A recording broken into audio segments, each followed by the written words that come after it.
democracy and Islam coexist? And should the U.S. be involved in promoting democracy in Muslim countries? Gallup addressed these questions when polling hundreds of thousands of residents of more than 35 nations with significant and predominantly Muslim populations. This is the first in a series of pieces exploring what Gallup studies revealed and reactions from leaders from around the world. Regarding democracy in Islam, Gallup found that majorities in most of the countries surveyed said they want Sharia as a source of legislation, but not the only source. And many people say democracy is key to a more just society. Is it impossible to have democracy in a state with Sharia law? It's not impossible, but it implies that those who are the participants in that state and the participants in that democracy have to share a belief in that Sharia. What happens if you don't? Are you no longer then a valued citizen? And I think if in the United States we were, for example, to take the perspective that in order to be a U.S. citizen, if this were a, quote, Christian state, that you had to abandon your Muslim faith and that you had to follow the precepts of Christianity, that Muslims would see that as a violation of your faith.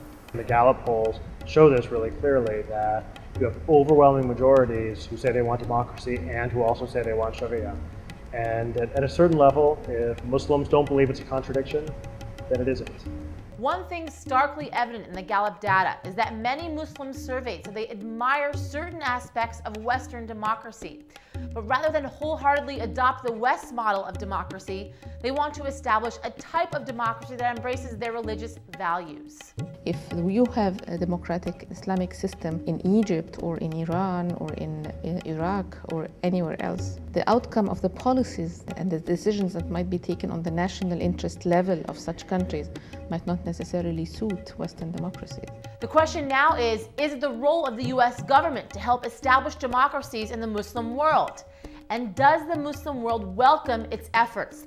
Gallup found that over half of Muslim respondents did not think the U.S. was serious about establishing democracy in their region. And sometimes the democracy motive gives way to other things like interest in good relations with oil producers or allies in the war on terrorism and the like, and I don't think that should surprise everybody.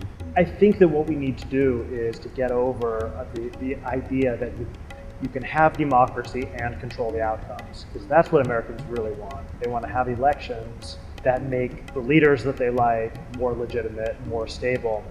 But real democracy has to mean that there's a risk, and I think most Americans haven't been willing to take that risk. I was asked once by a German diplomat in Cairo, how can we help?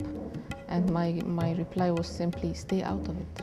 Because if you try to help, sometimes you mess things up and you make our cause defeated. The next segment in our series will concentrate on what makes an extremist. I'm Yasmin Vasugian, and join us again to hear more voices from around the world.